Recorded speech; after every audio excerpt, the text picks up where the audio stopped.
دریائے جہلم نے 18,000 کے علاقے ماڑی شاہ صغیر تتار کوٹ بلوچ سمیت مختلف علاقوں میں زمینی کٹاؤ نے تباہی مچا دی۔ مقامی کسانوں کی سینکڑوں ایکڑ زرعی زمین دریا برد۔ کسانوں نے وزیر اعلیٰ پنجاب سے صورتحال کا نوٹس لے کر حفاظتی بند باندھنے کی تعمیر کا مطالبہ کیا ہے۔ دریائے جہلم کے قریب آباد زرعی دریا نگلنے لگا۔ 18,000 کے علاقے کوٹ شاکر، ماڑی شاہ صغیرہ، تتار کوٹ، بلو ماڑی، ماچھی وال سمیت کئی علاقوں کا زرعی رقبہ دریا برد۔ دھوچکا دریائی کٹاؤ کی وجہ سے 18,000 میں زرعی رقبے میں کمی ہونے لگی اور کسانوں کا کروڑوں روپے کا نقصان ہو رہا ہے۔ دریائی کٹاؤ سے زرعی اجناس کی کاشت میں بھی کمی ہوگی۔ دریائے جہلم کے کنارے کاشت فصلیں بھی کٹاؤ کے باعث دریا برد ہو جاتی ہیں۔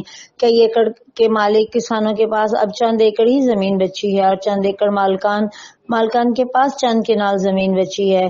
اگر اس دریائی کٹاؤ کو نہ روکا گیا تو کئی کسان اپنی ہی زمینوں سے ہاتھ دھو بیٹھیں گے۔ متاثرہ کسانوں نے وزیر اعلیٰ پنجاب سے مطالبہ کیا کہ دریا کنارے حفاظتی بند تعمیر کر کے ہماری زرعی زمینوں کو بچایا جائے۔